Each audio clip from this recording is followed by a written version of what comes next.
April 10, 1946. Spring in Montana's Bitterroot Valley. Across America, communities were adjusting to peacetime after years of war. In prisoner-of-war camps from California to Georgia, Japanese prisoners prepared for repatriation to their defeated and occupied homeland. But at a small converted ranch facility outside Missoula, Montana, something extraordinary was unfolding each morning.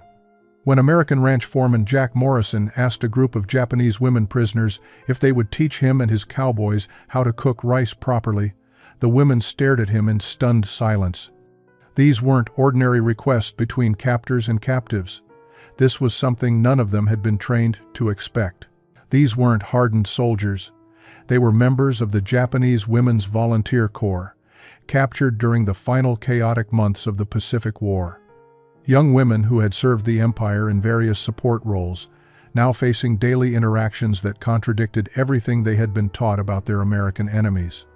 What could possibly transform the relationship between captors and captives so completely that cooking breakfast together became an act of unexpected friendship? Before we discover what happened to these remarkable women, tell us where you're watching from in the comments below. The story begins 7 months earlier, in September 1945, just weeks after Japan's surrender. The war had ended, but the question of what to do with Japanese prisoners remained complicated. Unlike their German counterparts, who could be returned to occupied Germany relatively quickly, Japanese prisoners faced a longer wait. Japan was thousands of miles away, and the occupation was still being organized. Among these prisoners were approximately 40 women, ranging in age from 19 to 37. They had been captured in the Philippines and Okinawa, serving as nurses, radio operators, clerks, and supply coordinators for Japanese forces. Their capture had been unexpected for everyone involved. American military doctrine had no clear procedures for handling female enemy combatants, especially in the remote western states where prisoner camps had been hastily established. The facility outside Missoula had originally housed German prisoners who had worked on local ranches during the war. Now retrofitted for Japanese prisoners, it sat amid rolling grasslands with the Rocky Mountains rising in the distance. It was about as far from Tokyo or Osaka as anyone could imagine, both in distance and in spirit. The landscape was vast, open, and utterly foreign to women who had grown up in Japan's crowded cities and tightly ordered society. When the first transport truck arrived at the facility, bringing 32 women from a processing center in California, the local ranchers and cowboys assigned as guards watched with a mixture of curiosity and uncertainty. They had guarded German prisoners who spoke some English and shared European cultural roots. These women were different in every visible way, and the cultural distance seemed impossibly wide to bridge. September 15, 1945, marked the day the Japanese women first stepped onto Montana soil as prisoners of war. The facility consisted of 6 wooden barracks surrounded by fence wire, with a mess hall, administration building, and small medical station. It looked more like a modest ranch compound than a military prison, which somehow made the situation feel even more surreal for everyone involved. The women descended from the military transport trucks wearing a mixture of tattered Imperial Army auxiliary uniforms and clothing provided by the Red Cross during their journey across the Pacific.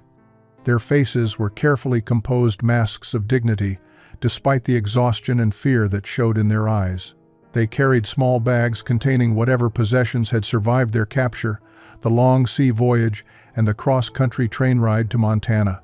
Lieutenant Sarah Chen, one of only 2 female officers assigned to oversee the facility, watched their arrival with a complexity of emotions she hadn't anticipated.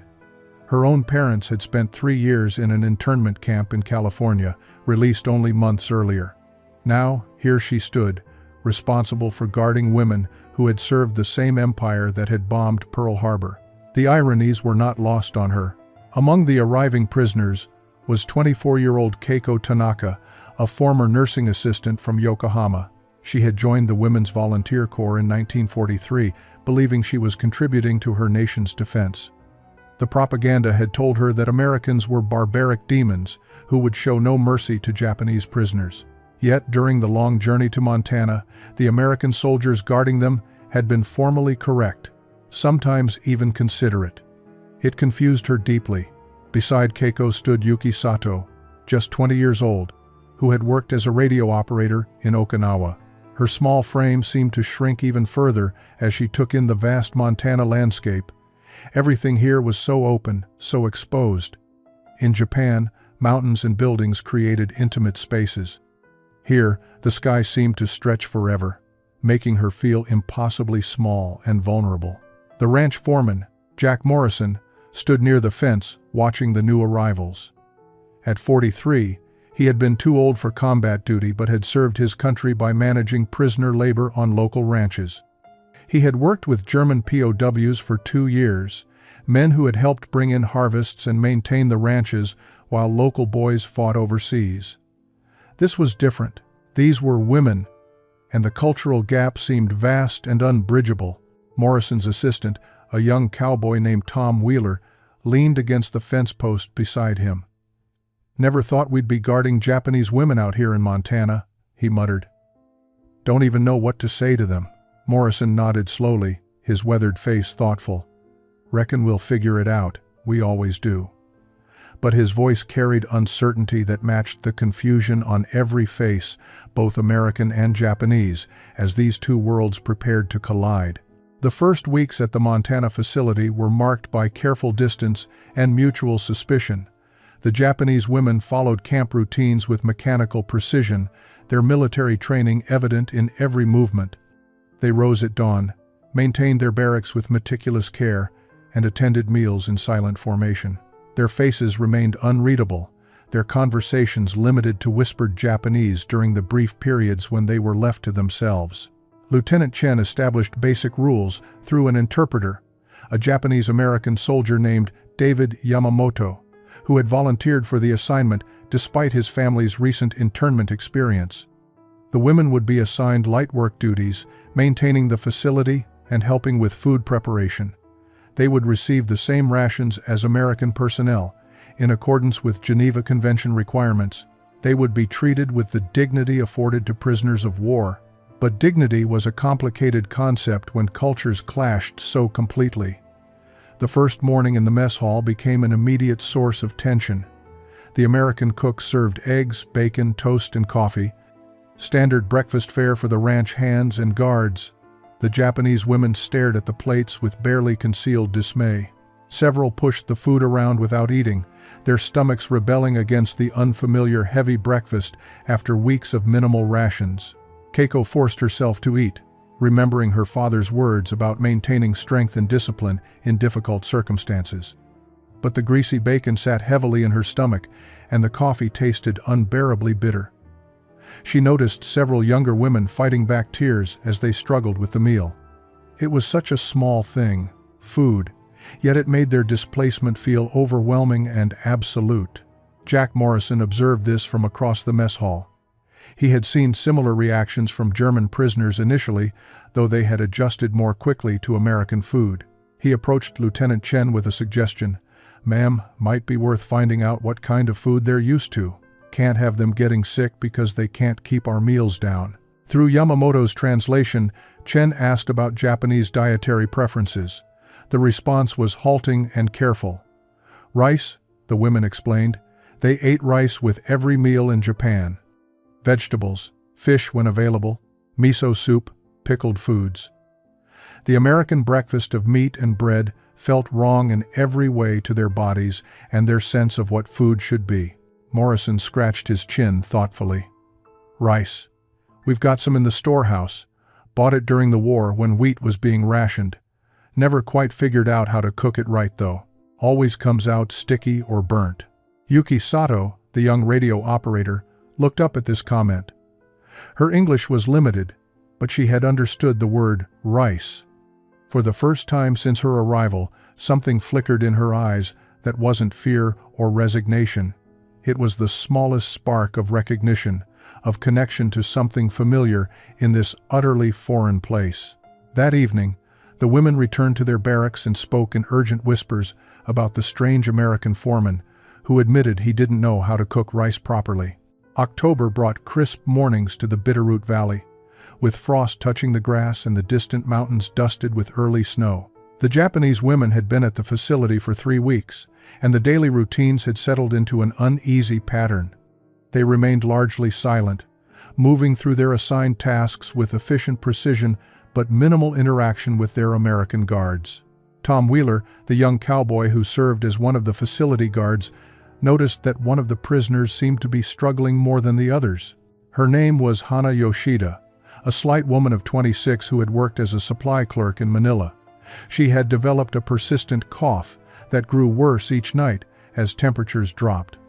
The barracks were heated, but the thin blankets provided were insufficient against the Montana cold, so different from the tropical climate where she had been captured. Wheeler had grown up on a ranch 30 miles from Missoula.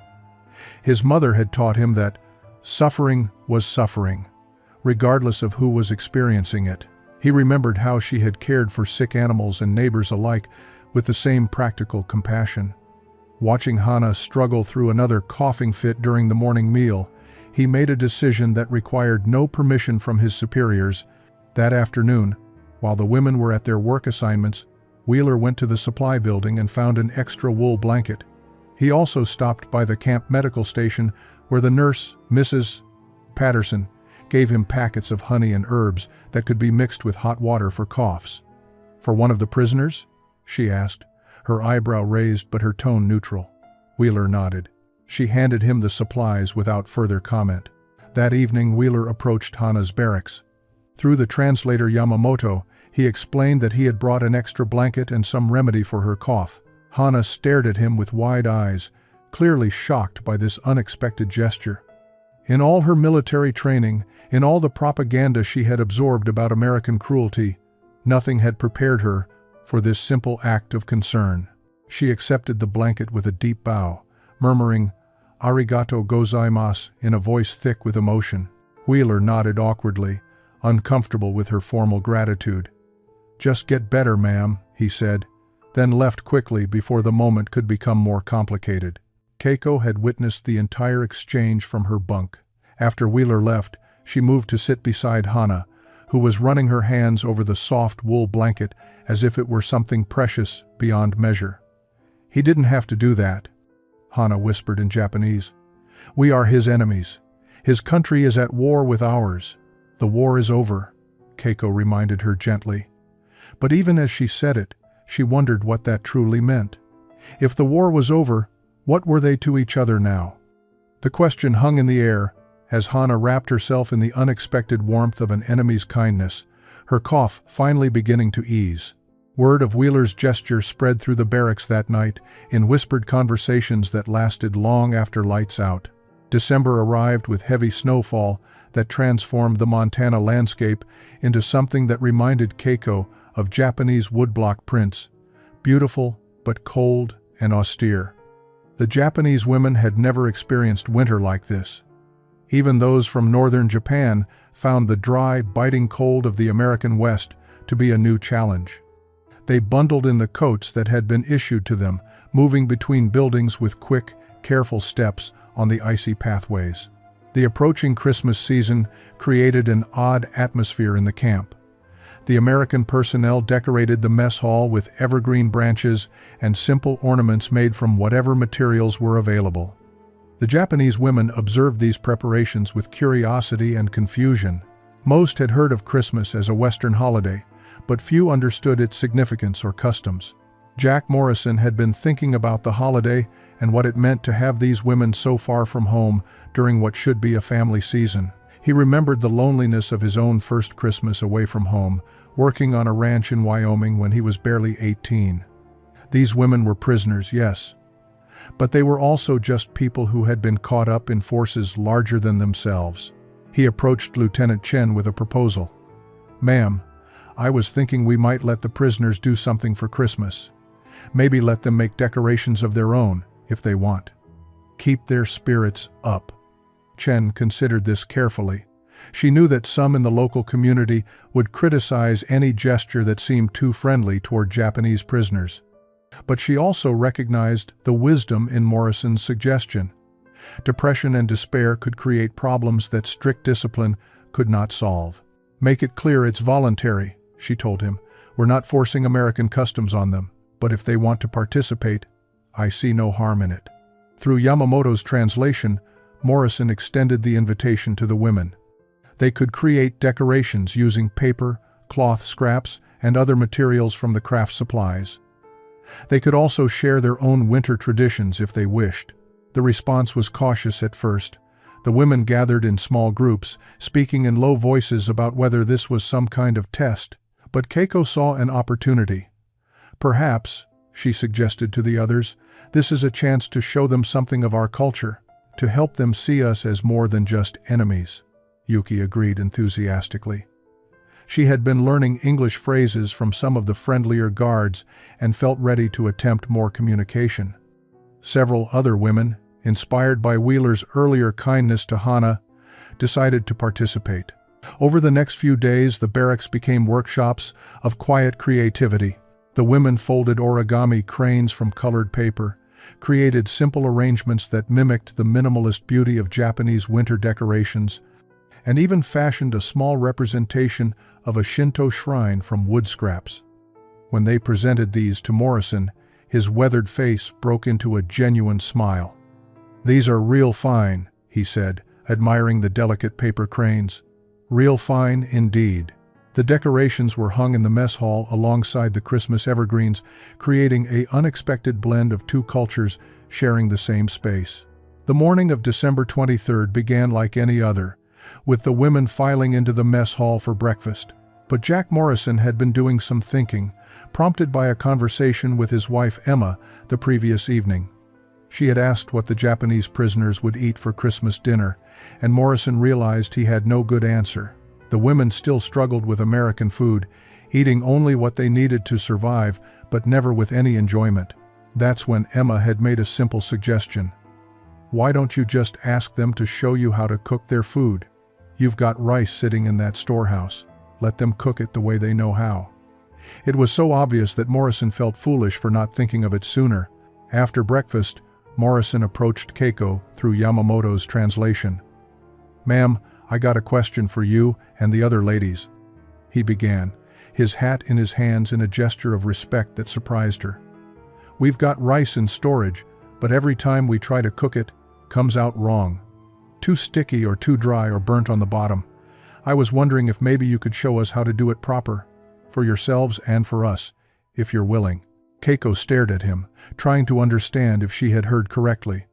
An American foreman was asking Japanese prisoners to teach him how to cook? It seemed absurd, impossible, yet his weathered face showed nothing but sincere interest. She turned to the other women, translating quickly. Their reactions ranged from confusion to cautious hope. "You want us to cook rice? For everyone?" Keiko asked in her careful English, which had been improving through daily exposure. Morrison nodded. "Yes, ma'am. Figure if you ladies are going to be here a while longer, might as well eat food that sits right with you. And I'll admit, I'm curious. Never had rice cooked by someone who knows what they're doing." Yuki stepped forward, her young face showing the first real animation since their arrival. "I can show," she said in halting English. "My mother, she teach me. I cook for my family."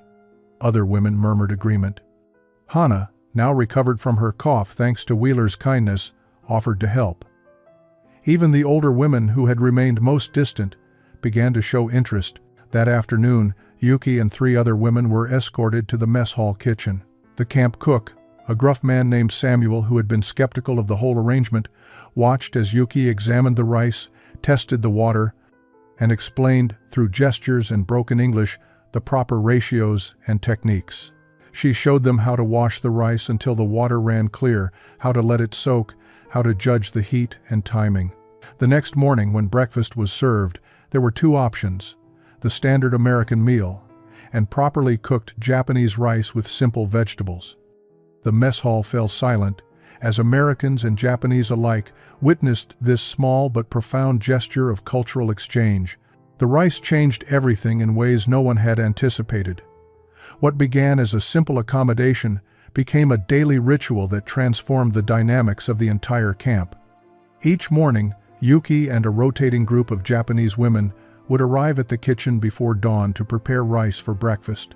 The camp cook Samuel, initially resistant, found himself genuinely interested in their techniques and precision.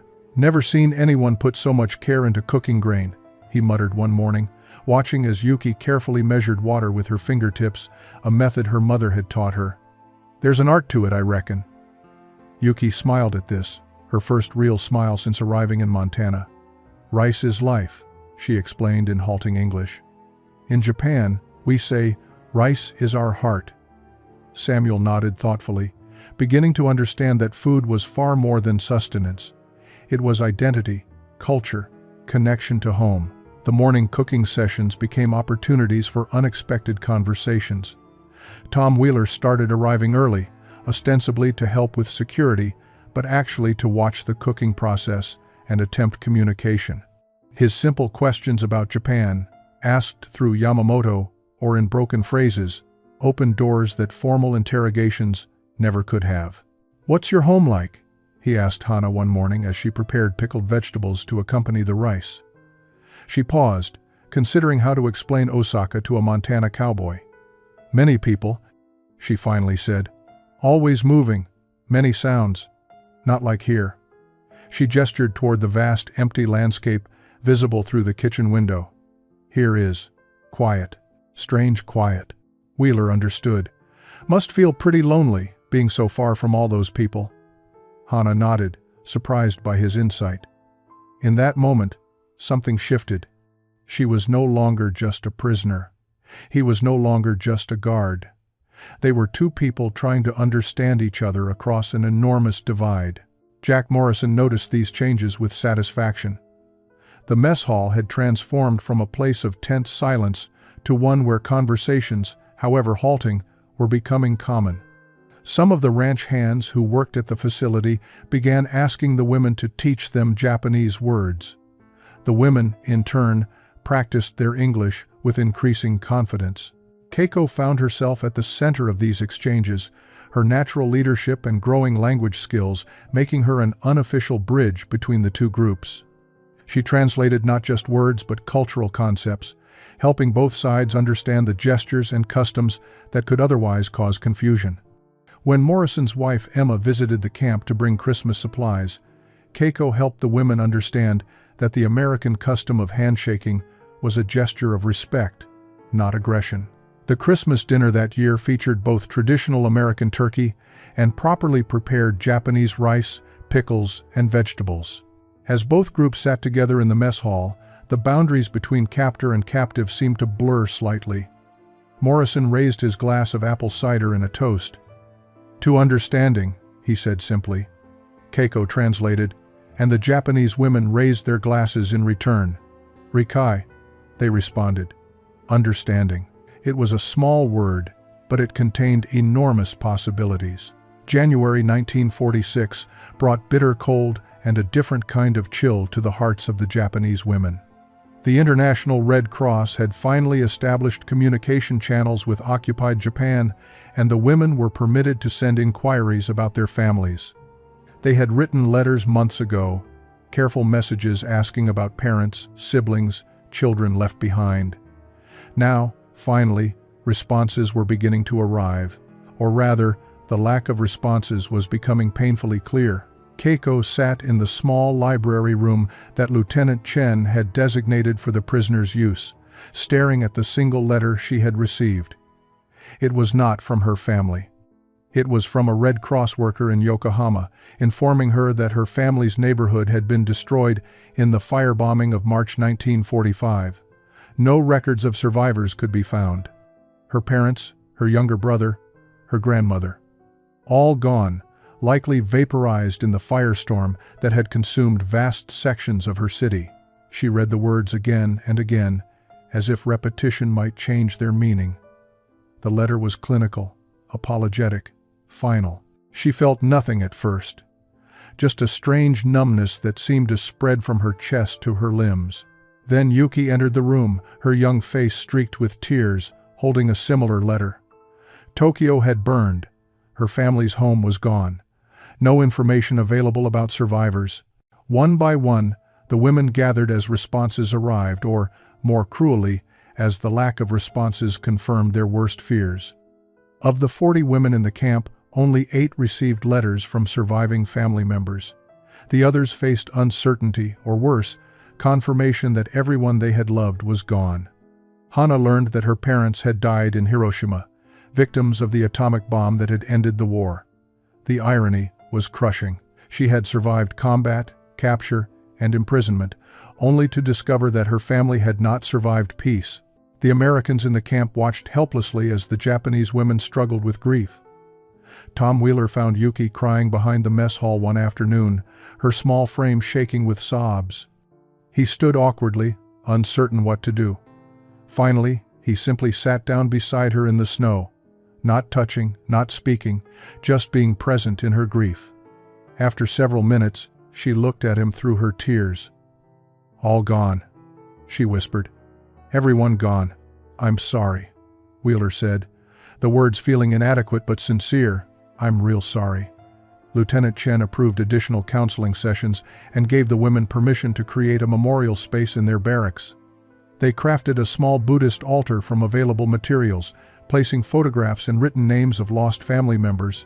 Each evening, they gathered there to pray and remember, their collective grief binding them together in ways that shared nationality alone never had. Jack Morrison watched this grief with a heavy heart. These women had served an empire that had attacked his country, yet now they seemed less like enemies and more like victims of the same terrible war that had taken so many American lives as well. War, he realized, created orphans on every side. February 1946 brought more than cold winds to the Montana facility. It brought newspapers, magazines, and photographs from the occupation of Japan. Lieutenant Chen had debated whether to allow the women access to American media coverage of the war's aftermath, but ultimately decided that ignorance would be more harmful than truth. The Japanese women needed to understand what their country had done and what had been done to it in return. The first articles focused on the Tokyo war crimes trials, which had begun in earnest. Names that the women recognized, generals and politicians they had been taught to revere, were now being charged with crimes against humanity. Details emerged about the Bataan Death March, about the treatment of Allied prisoners of war, about atrocities committed across Asia in the name of the Emperor and the Greater East Asia Co-Prosperity Sphere. Keiko sat in the library, reading accounts that made her hands shake. She had known about prisoners of war, of course. Japan had captured many enemy soldiers. But the descriptions of systematic cruelty, starvation, torture, and execution were beyond anything she had imagined. She thought of the American guards who had shown her kindness, and felt a wave of shame so powerful it nearly made her sick. Tom Wheeler found her there, her face pale and drawn. "You all right, Miss Tanaka?" he asked, using the formal address that had somehow evolved into a gesture of respect rather than distance. She looked up at him, her eyes filled with horror. "Did you know," she asked, "about what Japanese soldiers did to American prisoners?" Wheeler shifted uncomfortably. "Some of it. Had a cousin who was captured in the Philippines. He didn't make it home." The silence that followed was heavy with unspoken questions. Finally, Keiko spoke again, her voice barely above a whisper. "I am sorry. I did not know. We were told that Japan was defending itself, that America was the aggressor. I believed what I was told." Wheeler nodded slowly. "Reckon that's what happens in war. Everybody gets told stories that make their side look right." But the revelations continued. More newspapers arrived with photographs of Pearl Harbor's aftermath, of bombed hospitals and civilian casualties across the Pacific. The women gathered around these articles, forcing themselves to confront what had been done in their nation's name. Some refused to believe the accounts, insisting it was American propaganda, but most, like Keiko, felt the weight of a terrible truth settling over them. Yuki approached Jack Morrison one afternoon as he supervised work assignments. "Mr. Morrison," she said, her English much improved over the months, "I have question. Why you are kind to us, after what Japan did to America?" Morrison considered this carefully. "Because I figure you didn't bomb Pearl Harbor personally. You didn't torture prisoners. You were just young women who got swept up in something bigger than yourselves. Same as a lot of American boys who got swept up in this war. His answer didn't erase the guilt, but it offered something the women desperately needed: the possibility that they could be held accountable without being condemned forever. March 1946 arrived with the first hints of spring and an official announcement that would force the Japanese women to confront their futures. Lieutenant Chen called a general assembly in the mess hall, her face serious as she stood before the 40 women who had become far more than prisoners under her watch. "Ladies," she began, waiting for Yamamoto to translate, "I have received orders from the War Department regarding your repatriation to Japan. Within the next 8 weeks, transportation will be arranged. You will be processed through facilities in California, then transported by ship to Yokohama. From there, you will be released to Japanese authorities and permitted to return to whatever remains of your homes." The words should have brought relief. The war had been over for 7 months. They were finally going home. Yet the faces of the women reflected something far more complicated than simple joy. They exchanged glances filled with uncertainty and fear. What exactly were they returning to? That evening, the women gathered in their barracks for the most important conversation they had shared since their capture. Keiko stood before her fellow prisoners, her role as unofficial leader now firmly established. "We must speak honestly," she said in Japanese. "What waits for us in Japan?"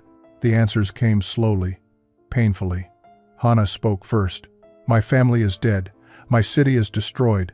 I have no home to return to." Yuki nodded agreement. "Tokyo is rubble.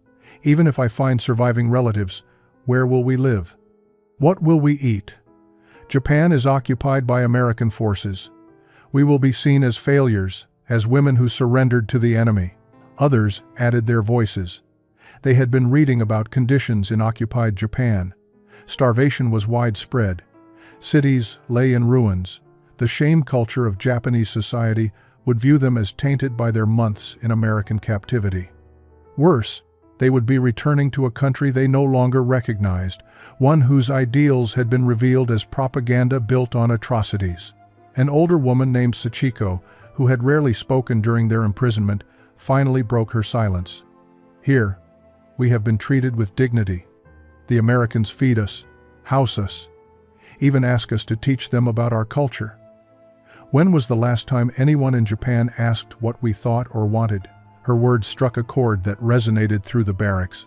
Keiko felt the weight of a possibility forming in her mind, one so unprecedented she barely dared voice it. But she had learned over these months that speaking difficult truths was necessary, even when they challenged everything she had been taught about duty and honor. "What if," she said slowly, "some of us chose not to return immediately?" The silence that followed was profound. To refuse repatriation was to refuse Japan itself, to choose continued imprisonment over freedom in their homeland. It was unthinkable, it was impossible. Yet, as the women sat in the gathering darkness, many found themselves thinking the unthinkable, considering the impossible, and wondering if home was a place you came from, or a place where you could finally become who you were meant to be.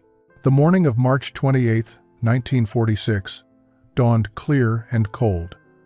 Keiko had barely slept, rehearsing in her mind the words she would need to say. She had spent the past week in careful conversations with the other women, discovering that she was not alone in her conflicted feelings about repatriation. 11 other women shared her doubts, her fears, and her growing conviction that returning to Japan might be a greater prison than staying in Montana. Lieutenant Chen had scheduled the assembly to discuss logistics of the repatriation process. Travel documents, personal belongings, procedures for processing through California. She stood at the front of the mess hall with her usual professional composure, not expecting anything unusual from this routine meeting. But as she finished outlining the procedures, Keiko stood slowly. Her hands trembled slightly, but her voice was steady when she spoke in English, no longer requiring Yamamoto's translation. "Lieutenant Chen, may I speak?" Chen's eyebrows rose in surprise, but she nodded. "Permission granted, Miss Tanaka." Keiko took a deep breath, aware that every eye in the room was fixed on her. American guards, Japanese prisoners, Even Jack Morrison, who stood near the back, all waited to hear what she would say. "Lieutenant Chen, we have been discussing among ourselves for many days. Some of us," she paused, choosing her words with extreme care, "some of us wish to request delay of repatriation, or perhaps not to return to Japan at all." The silence that followed was absolute. Lieutenant Chen's professional mask slipped for just a moment, revealing genuine shock. Morrison straightened from his casual lean against the wall, his weathered face showing confusion. Tom Wheeler exchanged bewildered glances with the other guards. Yuki stood next, her young face set with determination despite obvious nervousness. She spoke in halting but clear English. "Japan is not home for us anymore. The Japan we served, we learned, was not the Japan we believed. Here, we have found something different, something better." One by one, 10 other women stood. Hana, Sachiko, and others whose names had become familiar to their American captors over the months. They formed a small group within the larger assembly, their decision clearly made after much deliberation. Lieutenant Chen struggled to find words. In all her military training, in all the protocols she had memorized about prisoner management, nothing had prepared her for this moment. "Ladies," she finally said, "I'm not sure you understand what you're asking. Legally, you are prisoners of war. The Geneva Convention provides for your repatriation, not for extended residence in the United States. What you're requesting is unprecedented." Keiko nodded, having anticipated this response. "We understand it is unusual, Lieutenant Chen, but we ask you to send message to your superiors. Japan has nothing for us now. Our families are gone. Our homes are destroyed. Here, we have learned what it means to be treated as human beings, not as tools of empire. We wish to stay where we have found dignity." The implications of their request rippled through the room like a stone dropped in still water, spreading outward in waves that would reach far beyond the Montana facility. News of the Japanese women's unprecedented request spread through Missoula and the surrounding communities within days. Lieutenant Chen's urgent telegram to Washington had to pass through multiple channels, and at each level, someone talked. By the end of the first week of April, the story had reached newspapers as far away as San Francisco and Chicago. The Missoula Sentinel ran the headline, "Japanese POW Women Refuse Freedom," with a photograph of the facility. The article was factual, but its publication sparked immediate and heated debate in the community. Letters to the editor poured in, revealing a town deeply divided over what the women's request meant and whether it should be granted. Mr. Harold Buchanan, whose son had died at Guadalcanal, wrote a scathing letter. "These women served the empire that killed my boy. They should be grateful we're sending them home alive instead of treating them the way Japan treated our boys. The idea of letting them stay here is an insult to every Gold Star family in America." His words resonated with many who saw the request as proof of Japanese duplicity, another trick by a defeated enemy. But other voices emerged with different perspectives. Emma Morrison, Jack's wife, organized a group of women from her church who had been visiting the facility as part of an outreach program. They wrote their own letter describing the transformation they had witnessed. "These women are not the same people who arrived here 7 months ago. They have shown genuine remorse for their country's actions and genuine gratitude for the kindness shown to them. Isn't forgiveness and redemption what we claim to believe in?" The debate reached beyond Missoula. In San Francisco, a Japanese-American community newspaper ran an editorial questioning why Japanese women prisoners should receive consideration when Japanese-American citizens had only recently been released from their own camps. "We were Americans imprisoned by our own country," the editorial read. "They were enemy soldiers. Why should they be treated better than we were?" At the facility itself, the atmosphere grew tense. Some of the guards who had developed friendships with the women now felt awkward and uncertain. Tom Wheeler found himself defensive when challenged by other ranch hands in town. "You've gone soft on them, Japs," one accused him at the local feed store. "They got you fooled with their bowing and their rice cooking." Wheeler's face flushed with anger. "You ever spent time with them? Ever talk to them? Or are you just repeating what you read in the papers? The confrontation nearly came to blows before older men separated them. But the incident reflected tensions rippling through the entire community. Inside the barracks, the 12 women who had made the request dealt with their own divisions. Some of the other prisoners who had chosen repatriation viewed their decision as betrayal. "You shame all of us," one woman said coldly to Keiko. "You choose comfort over duty to our homeland." The accusation stung because part of Keiko feared it might be true. Was she being selfish? Was she choosing the easier path out of cowardice? The questions haunted her through sleepless nights as she waited for Washington's response. In late April, an unexpected visitor arrived at the facility. Father Michael Hayashi was a Japanese-American Catholic priest from Seattle who had spent 3 years at the Minidoka internment camp in Idaho. He had requested permission to speak with the Japanese women, and Lieutenant Chen, hoping that spiritual guidance might help clarify the situation, had granted his request. Father Hayashi was 47 years old, with graying hair and eyes that had seen both suffering and grace. He spoke fluent Japanese and English, and carried with him the moral authority of someone who had endured his own form of captivity. When he addressed the 12 women who wished to stay, he did so with compassion but also with challenging questions they had been avoiding. "I understand your desire to remain here," he began in Japanese, his voice gentle but firm. "You have found kindness when you expected cruelty. You have been treated with dignity when you feared shame. These are powerful experiences, and I do not diminish them." The women nodded, grateful for his understanding. But then his tone shifted. "However, I must ask you difficult questions. You speak of Japan having nothing for you, of your homeland being destroyed. But is that not precisely when a country needs its people most? When everything is broken and must be rebuilt?"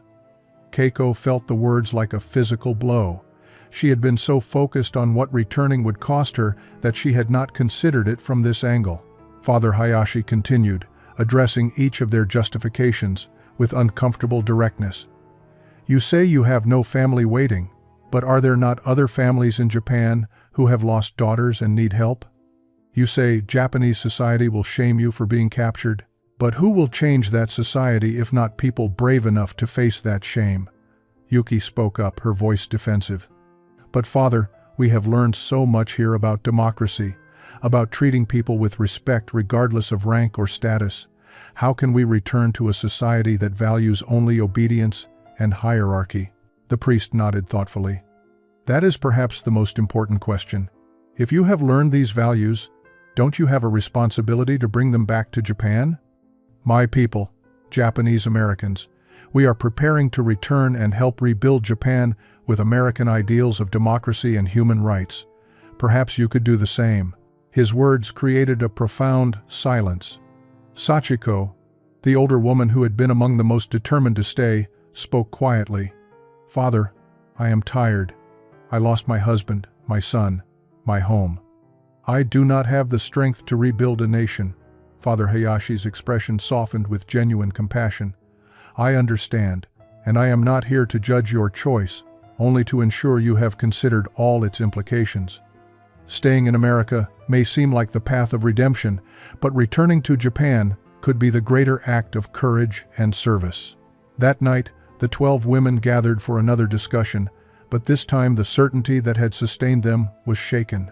Father Hayashi had forced them to examine their motivations with brutal honesty, and not all of them liked what they discovered about themselves. The response from Washington arrived on May 7, 1946, nearly 6 weeks after Lieutenant Chen had sent her urgent telegram. The delay had been excruciating for everyone involved. The women who wished to stay lived in a state of suspended anxiety, while those who had chosen repatriation grew increasingly impatient to begin their journey home. Lieutenant Chen called Keiko to her office privately before making any general announcement. She wanted to explain the decision carefully, knowing its complexity would require thoughtful translation. "Miss Tanaka," she began, gesturing for Keiko to sit. "I've received official word from the War Department regarding your group's request." Keiko's heart pounded as she took the offered chair, her hands clasped tightly in her lap. Chen read from the official document, then set it aside to explain in simpler terms. The decision is neither a clear yes nor a clear no. The War Department will not prevent immediate repatriation of anyone who wishes to return. However, given the unusual circumstances and the ongoing instability in occupied Japan, those who wish to remain may be reclassified from prisoners of war to displaced persons. Keiko leaned forward, trying to understand the implications. What does this mean, displaced persons? Chen explained patiently. It means you would no longer be prisoners, but you also would no longer be guaranteed support by the military. You would need to find American sponsors, families or organizations willing to vouch for you and help you establish yourselves. You would need to find employment and housing. Eventually, you could apply for immigration status, but that process could take years and has no guarantee of approval.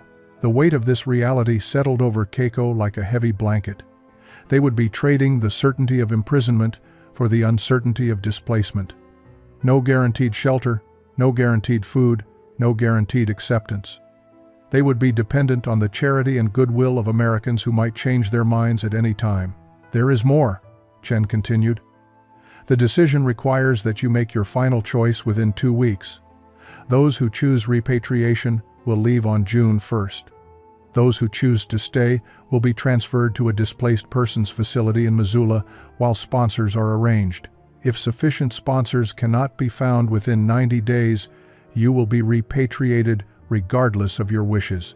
That evening, Keiko gathered the 12 women to explain Washington's decision. The response was mixed and emotional.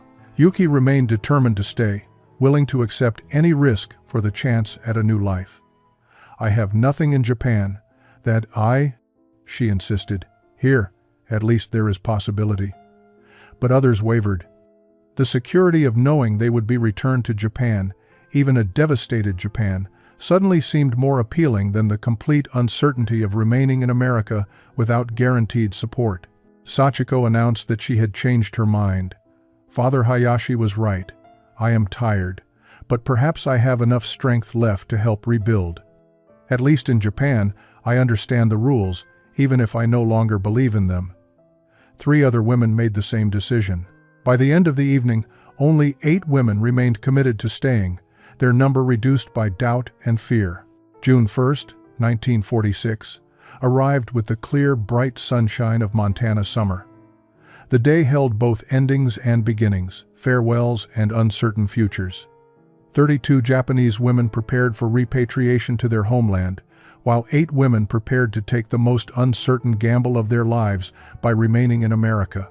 The scene at the facility was unlike anything in the history of American prisoner operations. There was no formal military procession, no rigid protocol. Instead, the atmosphere resembled a community gathering, complicated by the weight of diverging paths. The women who were leaving had packed their meager belongings, supplemented by gifts from guards and local families. Letters from American soldiers, small American flags, photographs taken during their months in Montana. Jack Morrison stood with Lieutenant Chen watching the preparations, his weathered face reflecting complicated emotions. Never thought I'd see the day when saying goodbye to enemy prisoners would feel like this, he admitted quietly. Chen nodded in understanding. They stopped being enemies somewhere along the way. I'm not entirely sure when it happened. Emma Morrison had organized a farewell gathering the previous evening, with women from her church providing a meal that featured both American and Japanese dishes. It was during this gathering that the true transformation became visible. American women and Japanese women sat together, sharing food and halting conversations, some even embracing in farewell. Now, as the transport vehicles prepared to depart, Keiko stood before the women who had chosen repatriation. In Japanese, she addressed them with words that carried both blessing and challenge. You are returning to rebuild our homeland. Carry with you what you have learned here about dignity, about kindness, between enemies. Japan needs people who have seen a different way. Then, switching to English, she addressed Lieutenant Chen and the American personnel. Thank you for showing us that honor can exist even in defeat, that humanity can survive even war. One of the departing women, a nurse named Michiko, stepped forward. She had been among those most critical of Keiko's decision to stay, but now her face showed something approaching understanding. "Tanaka-san," she said formally in Japanese, "I still believe your duty is to return, but I understand why you choose differently. Perhaps we need both. Those who return to rebuild, and those who stay to show that reconciliation is possible." The two women bowed deeply to each other, a gesture of mutual respect despite their different choices. Tom Wheeler stood near the transport vehicles, his face showing the strain of the moment. He had become particularly close to several of the departing women through months of shared work and conversation. As they boarded, several bowed to him, and he awkwardly returned the gesture, having learned this sign of respect. Hana, whose cough he had helped cure months earlier, pressed a small origami crane into his hand. "For kindness," she said simply. "I do not forget." As the vehicles pulled away, carrying 32 women toward ships that would take them back across the Pacific, the 8 who remained stood watching until the dust settled. They had chosen their path, but standing there in the Montana sunshine, the magnitude of that choice felt overwhelming and terrifyingly real. 23 years later, in the spring of 1969, Keiko Tanaka Morrison stood in the kitchen of her home in Missoula, Montana, teaching her teenage daughter how to properly wash rice. The ritual had become more than cooking. It was a connection to heritage, a daily reminder of transformation, and a bridge between two cultures that had once been enemies. Keiko had married Jack Morrison in 1948, a union that had surprised many but felt inevitable to those who had witnessed their gradual friendship during those months at the facility. She had become a respected member of the community, working as a translator and cultural liaison, helping other Japanese immigrants navigate American society. Her fluent English carried only the slightest accent now, but she had never lost her Japanese identity, merely expanded it to encompass something larger. Of the 8 women who had chosen to stay, all had found their paths to belonging. Yuki had married Tom Wheeler in 1947, and they ran a successful ranch where she had revolutionized their approach to sustainable farming using techniques from both cultures. The others had pursued various careers, some marrying Americans, others remaining single but deeply integrated into their communities. But perhaps more remarkably, they had maintained connections with those who had returned to Japan. Letters flowed regularly across the Pacific, creating a network of women united by their shared experience of transformation. Those who had returned wrote about the challenges and triumphs of rebuilding Japan, about the slow democratization under American occupation, about how their experience in Montana had given them courage to advocate for change. Michiko, the nurse who had challenged Keiko's decision, had become a leader in Japanese-American friendship societies. Her letters spoke of how the kindness she had experienced as a prisoner had helped her convince other Japanese citizens that former enemies could become trusted partners. Several of the women who had returned had married American servicemen stationed in Japan, creating their own forms of reconciliation. The story of the Japanese women prisoners who had cooked rice with Montana cowboys had become something of a legend, cited in academic papers about post-war reconciliation and cultural exchange.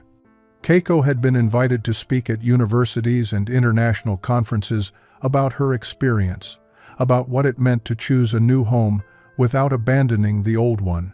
On this particular spring morning, as she taught her daughter the precise ratio of rice to water, Keiko reflected on the question that had defined her life. What does home truly mean?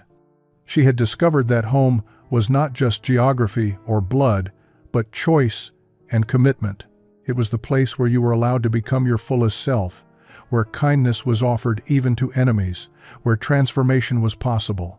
"Mom," her daughter asked in perfect English, "do you ever regret staying?" Keiko paused, her hands in the rice water, feeling the familiar grain slip through her fingers. "Never," she answered honestly. Choosing to stay was choosing to believe in the possibility of change, in the power of human kindness to overcome even the deepest hatreds. "Your father and the others, they taught me that redemption is real when people are willing to offer it," she smiled, thinking of that morning 23 years ago when Jack Morrison had simply asked them to teach him how to cook rice. Such a small request, yet it had opened a door to everything that followed. The rice had been more than food. It had been the beginning of understanding, the first ingredient in a recipe for peace. Outside, the Montana mountains stood eternal and unchanging. But the people who lived in their shadow had learned that change was not only possible but necessary. That enemies could become friends, that prisoners could become citizens, that the simple act of sharing a meal could bridge chasms that war had created. Keiko finished washing the rice and set it to cook, the familiar ritual connecting her to both the mother who had taught her in Yokohama and the daughter she was teaching in Montana. She had chosen to stay not because America was perfect, but because it had offered her something she desperately needed after the war. The chance to write a different ending to her story, to transform loss into purpose, to turn the breaking point of captivity into the starting point of a new life. The story of the Japanese women who surprised everyone by asking to cook rice each morning reminds us that even in humanity's darkest chapters, individuals can choose dignity over despair, connection over hatred, and hope over resignation.